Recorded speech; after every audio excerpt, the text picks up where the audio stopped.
ಸ್ನೇಹಿತರೆ, ಇಶಾನ್ ಕಿಶನ್ ಅವರಿಗೆ ಈಗ ಟೀಮ್ ಇಂಡಿಯಾದ ಕ್ಯಾಪ್ಟನ್ಸಿ ಪಟ್ಟ ಸಿಗುತ್ತಾ? ಇದರ ಜೊತೆಗೆ ಸೀನಿಯರ್ಸ್ ಪ್ಲೇಯರ್ಸ್ ಬಗ್ಗೆ ಒಂದು ದೊಡ್ಡ ಅಪ್ಡೇಟ್ ಬಂದಿದೆ. ಅದೇನು ಅಂತ ಈ ವಿಡಿಯೋದಲ್ಲಿ ನೋಡೋಣ ಬನ್ನಿ.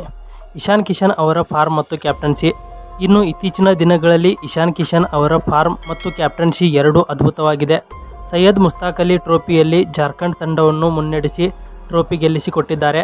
ಅಷ್ಟೇ ಅಲ್ಲದೆ ಫೈನಲ್ ಪಂದ್ಯದಲ್ಲಿ ಭರ್ಜರಿ ಸೆಂಚುರಿ ಸಿಡಿಸಿ ಎಲ್ಲರ ಗಮನ ಸೆಳೆದಿದ್ದಾರೆ. ಇನ್ನು IPL ಮತ್ತು ಕ್ಯಾಪ್ಟನ್ಸಿ ರೇಸ್.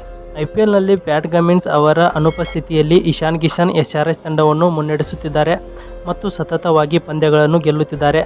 ಇನ್ನು ಈ ಮೊದಲು ಸೂರ್ಯಕುಮಾರ್ ಯಾದವ್ ಅವರ ಬದಲಿಗೆ ಶ್ರೇಯಸ್ ಅಯ್ಯರ್ ಅಥವಾ ಸಂಜು ಸ್ಯಾಮ್ಸನ್ ಅವರಿಗೆ ನಾಯಕತ್ವ ಸಿಗಬಹುದು ಎಂಬ ವರದಿಗಳಿದ್ದವು. ಆದರೆ ಹಾರ್ದಿಕ್ ಪಾಂಡ್ಯ ಕೂಡ ಈ ರೇಸ್ನಲ್ಲಿದ್ದಾರೆ. ಈಗ ಬಂದಿರುವ ಹೊಸ ವರದಿಯ ಪ್ರಕಾರ ಮುಂದಿನ T20 ಕ್ಯಾಪ್ಟನ್ ರೇಸ್ನಲ್ಲಿ ಇಶಾನ್ ಕಿಶನ್ ಅವರ ಹೆಸರು ಕೂಡ ಮುಂಚೂಣಿಯಲ್ಲಿದೆ. ಇನ್ನು ಟೆಸ್ಟ್ ಕ್ರಿಕೆಟ್ಗೆ ಸಂಬಂಧಿಸಿದಂತೆ ಒಂದು ಬಿಗ್ ಅಪ್ಡೇಟ್ ಇದೆ. ಅಫ್ಘಾನಿಸ್ತಾನದ ವಿರುದ್ಧ ನಡೆಯಲಿರುವ ಟೆಸ್ಟ್ ಪಂದ್ಯಕ್ಕೆ ಭಾರತದ ಎಲ್ಲ ಸೀನಿಯರ್ಸ್ ಬ್ಯಾಟರ್ಗಳು ಲಭ್ಯವಿರುತ್ತಾರೆ ಎಂದು ವರದಿಯಾಗಿದೆ. ಆದರೆ ಅಧಿಕೃತ ಮಾಹಿತಿ ಬರುವವರೆಗೂ ಕಾದು ನೋಡಬೇಕಿದೆ. ಇನ್ನು ನಿಮ್ಮ ಪ್ರಕಾರ ಮುಂದಿನ T20 ಕ್ಯಾಪ್ಟನ್ ಯಾರಾಗಬೇಕು?